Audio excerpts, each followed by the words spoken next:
Hi there and welcome to another Mickey's Roundtable adventure. On this adventure, I decided to head to Walt Disney World, specifically Epcot and Magic Kingdom, to help celebrate the birthday of Christopher Robin Milne.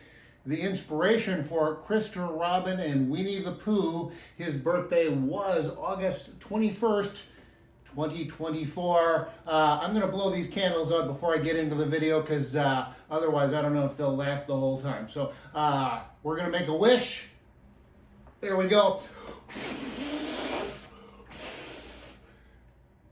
Stay tuned for this exciting Mickey's Roundtable adventure.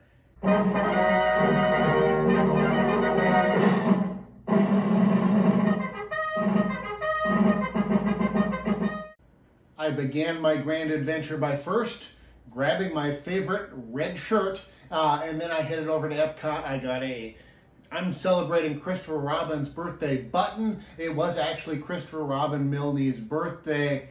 Christopher Robin Milne was the one and only son of A. Milne, who was the author of the Winnie the Pooh books. The first Winnie the Pooh story was not in a book, but in a newspaper. It was first published Christmas of 1925. The first book came out the following year, 1926.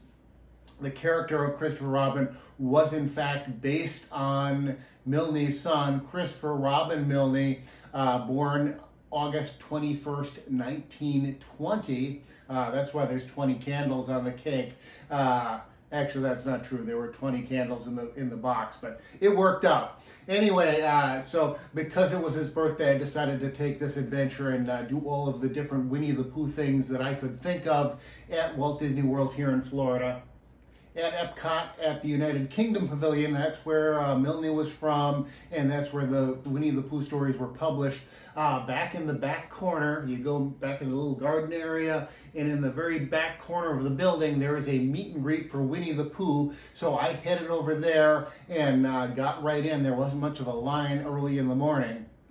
That's one of my favorite meet and greet locations for characters.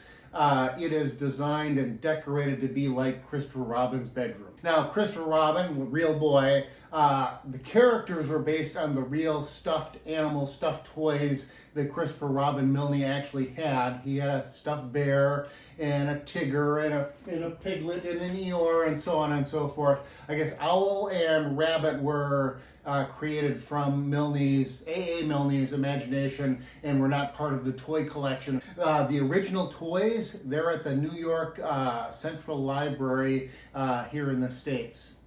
Winnie the Pooh's first name was not Winnie the Pooh, it was Edward Bear, and by the first Winnie the Pooh I mean the actual stuffed toy that Christopher Robin Milne had. He changed the name to Winnie the Pooh based on a bear that he saw at the London Zoo named Winnipeg Bear. Where did Winnipeg Bear get the name? Well, he had been a mascot for a Canadian Army unit that had been serving in World War I. The soldier that had acquired the bear in Canada and brought him with him named the bear for his adopted hometown of Winnipeg, Manitoba. After getting my photo with Winnie the Pooh, I headed on out of there pretty quickly because I wanted to make it over to Magic Kingdom to ride the ride, the Many Adventures of Winnie the Pooh ride, and then I had lunch reservations for the Crystal Palace. So plenty of time to do both of those. So I headed on out, jumped on the monorail, headed to the Transportation and Ticket Center, and as I was getting off of the monorail, I realized, oh, I don't have my umbrella with me. I'd carried an umbrella with me. It's not a bad idea to carry an umbrella with you when you live in Florida. I looked back in the train car and the monorail car and it wasn't there. Ah, boy, I knew exactly where it was. It was back at Christopher Robin's room. So I had to trek all the way back. So I made it back to the United Kingdom Pavilion and Winnie the Pooh was not there. None of his character attendants were there. And so I'm like, okay, I'm gonna have to wait for Winnie the Pooh to come back. But fortunately, where the exit is for the meet and greet area, there was a cast member there for the Fun Cot adventures that you can do there at Epcot. And so I asked them and they were able to sneak in and yes, And so I thought, as long as I was there, let me see if I can get some more video of Winnie the Pooh coming from backstage, see if I could get something better than what I'd gotten before. And lo and behold, to my surprise, the video was not going to match at all with what I had previously, because Eeyore was with him. Well, I've never gotten a picture with Winnie the Pooh and Eeyore before, so I had to stick around and I got a picture with the two of them. So it was fortuitous and fortunate that I had forgotten my umbrella. I didn't know whether I should smile because I was with Winnie the Pooh or frown because I was with Eeyore. So I was conflicted. The original plan was to go ride the ride and then go eat at the Crystal Palace.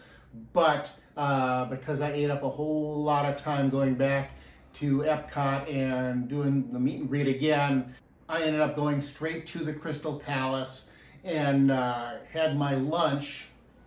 That is, I love the aesthetic in there. It was never designed to be a Winnie the Pooh meet and greet character dining area, but that's what they use it for. It's just like, it's a grand Victorian greenhouse style structure. It's Friendship Day. And so you go in and you eat. It's a buffet.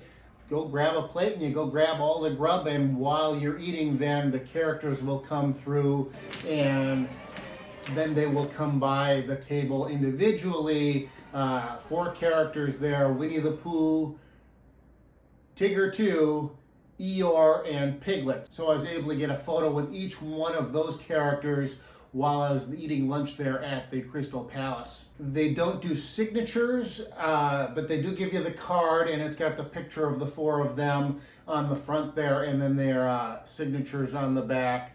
I don't think they do signatures. I don't collect signatures anyway, so yeah, but you do get the card for sure, or I did anyway.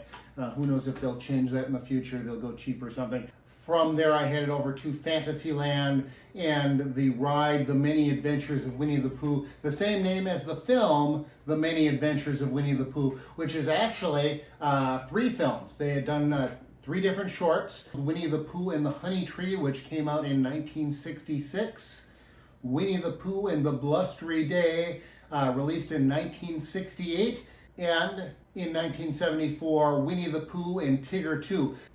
Winnie the Pooh and the Blustery Day is notable for 2 reasons. One, it was the last animated short that Walt Disney personally was involved in, and it won the Academy Award for Best Animated Short in 1968.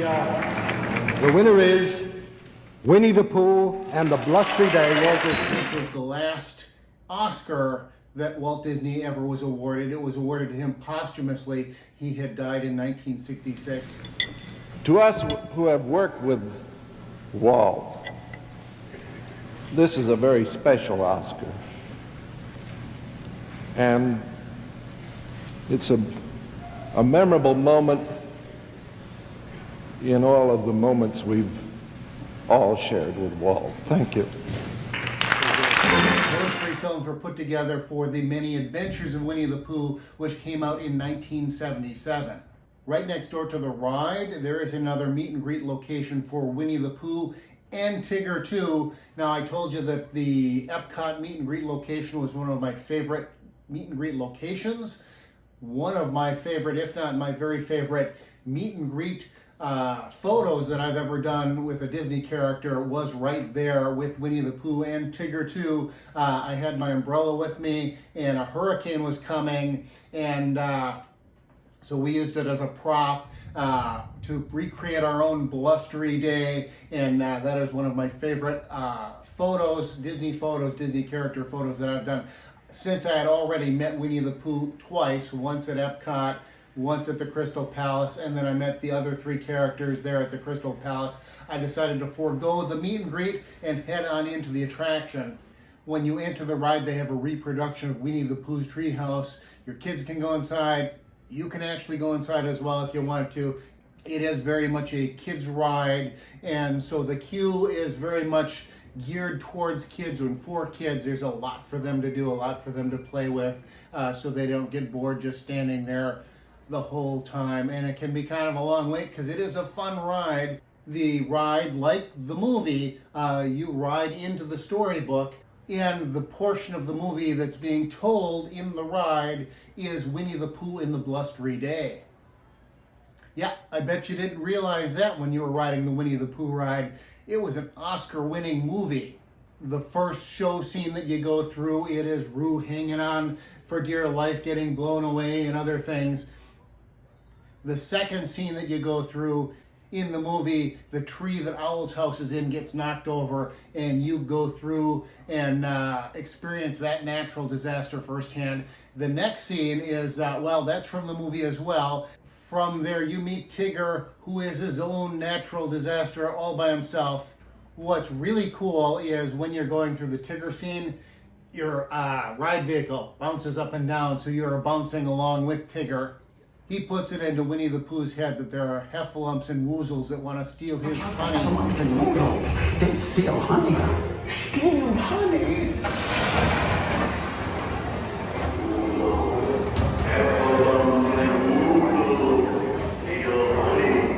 Winnie the Pooh then dozes off and starts dreaming, having a nightmare about heffalumps and woozles.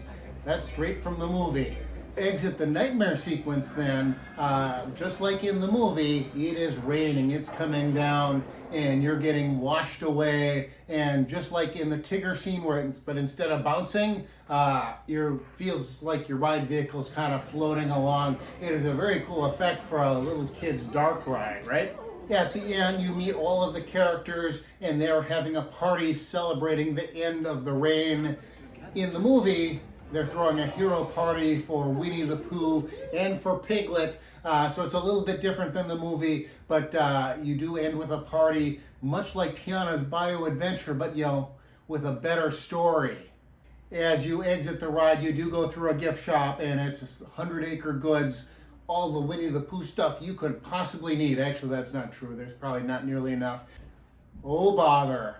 Yeah, that's right. The rain was really coming down, and it was a good thing that my adventure for the day was over, and it was a really good thing that I headed back to Epcot and got my umbrella. This adventure and this video is done as well. You'll want to check out my channel for more content in the future. Make sure you hit that like button, click the subscribe button. Until next time, this has been another exciting Mickey's Round Table adventure.